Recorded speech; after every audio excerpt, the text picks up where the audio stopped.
Welcome to the Man Cave Podcast with Dan Casper.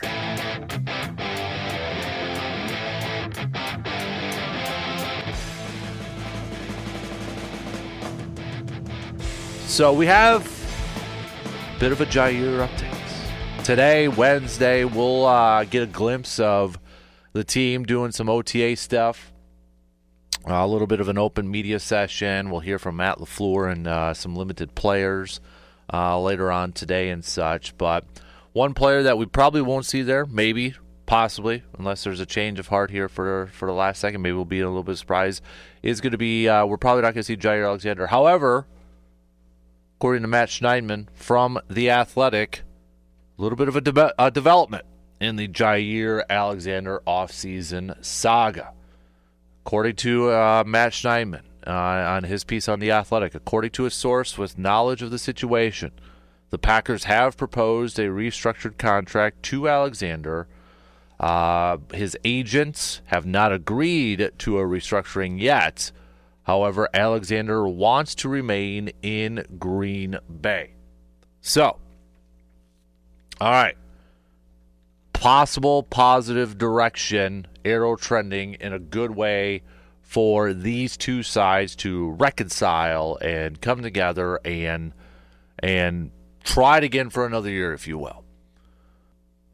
And this, the restructure is probably going to be very incentive heavy. Okay? It's going to be, and I wouldn't be surprised if it's structured in a way that Jaire could potentially make more money than what he's got set on his contract right now.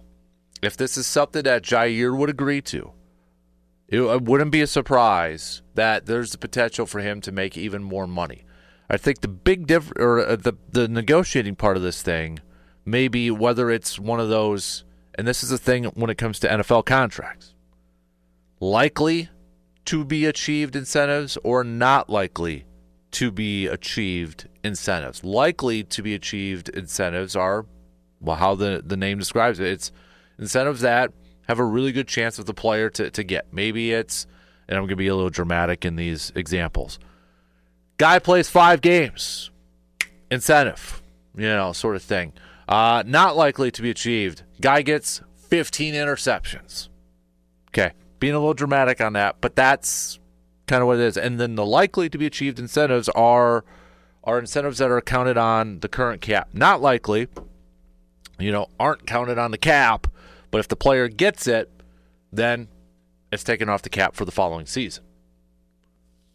So I think, and this is just me, but my thought is Jaire's representations are going to look at this and be like, okay, can we adjust these? Can we, because they want their player to hit all of the incentives. They want to put their player in a position where he hits all the incentives. Green Bay is looking at this as like, okay, we also want to save some of the money here. But at the same time, Green Bay would probably be happy as punch if Jaire hits all the incentives, because that means you're getting Jaire for a ton of games and he's playing incredibly well. So it's, where do they meet in the middle in that part? And then, we got a couple days, benchmark dates coming up here. Now, according to Schneidman's article, Jaire is planning on reporting to mandatory minicamp regardless if he has a new restructured contract or not. And that's on June 10th.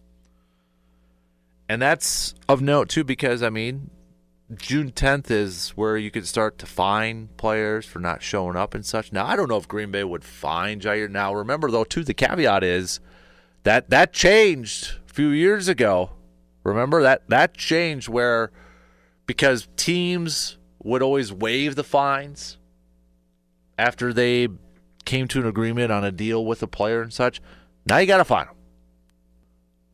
And also June 1st, you've got this June 1st. If Green Bay decides to, for example, release Jaire Alexander before June 1st, which is only a few days from now, they would free up about $7.6 million of cap space. But after June 1st, you're talking about potentially $17.1 million. But Green Bay, again, it really isn't in, for this season, in salary cap HE double hockey sticks. Next year, it's not a great situation, but that also could help alleviate some of the issues with Jaire's contract if he agrees to a restructure. I think we're going to see this. Now, the question is how different does this, Jaire playing with Green Bay this year, how different is your outlook? How different is your approach, not approach, but how different do you view the upcoming season for Green Bay in terms of like, okay, this just kind of takes them up to another level. Maybe you had them as like a playoff team, just maybe sneaking in as a wild card in that.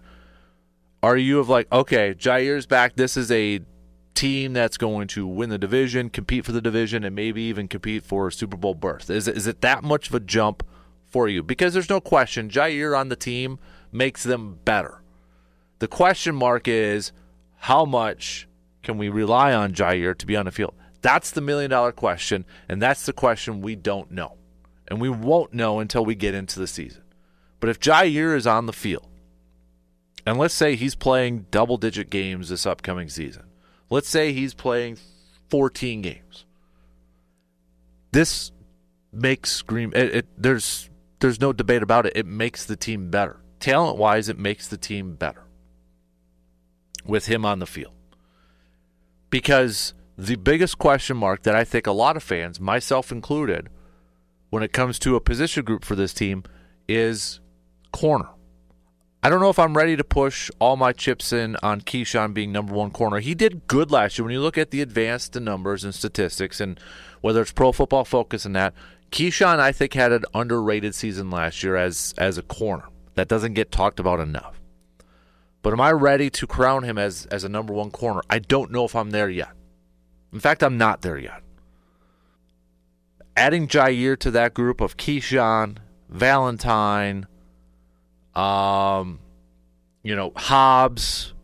even Bullard as a slot nickel type of role player, makes the group better, makes the defense better, makes the team better.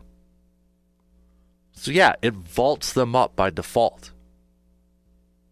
It vaults them up, and I think it makes Green Bay and this division, between whether it's Minnesota or Detroit, or even if you want to throw Chicago in there, it puts Green Bay in a little bit of a better spot to potentially compete to be a division champion this year and maybe a higher seed and maybe even hosting a playoff game this year.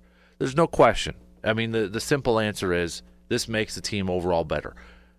How much better? Are we talking Super Bowl contender better? Maybe just a division championship better, as opposed to just kind of getting in as a wild card? I think the biggest question, though, that remains surrounding Jaire is going to be, okay, how many games are we going to be able to get for him? And I think, if he does agree to an incentive-heavy contract, if he had that last year, for example, is he trying to maybe play those games where he was a full participant in practice and then all of a sudden he's not playing? You have incentives on there. Is he playing in those games? If the coaches really felt like he would have been able to play, he's probably playing in those games because it's all about the moolah, it's all about the money. It's that carrot dangling in front of him. So I feel like it's trending. It's going to get done. 2-3 is going to be back on the field this year. Defense is going to be, they're by default going to be better. Jeff Hafley's probably going to be able to do what he wants to do in terms of the secondary, which is drop a lot of guys in coverage.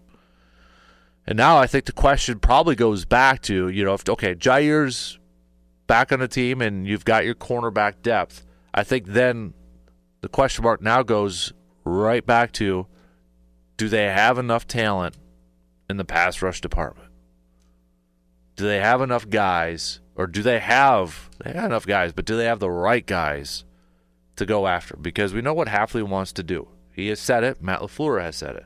They want to rush with 4. They want to put pressure with 4.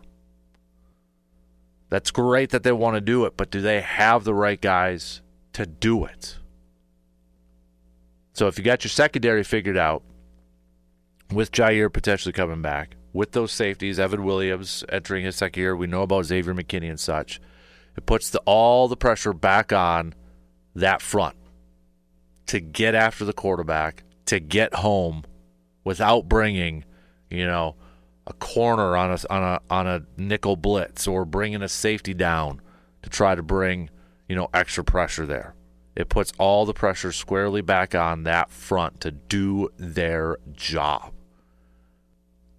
And that immediately turns into question mark number one for this upcoming season.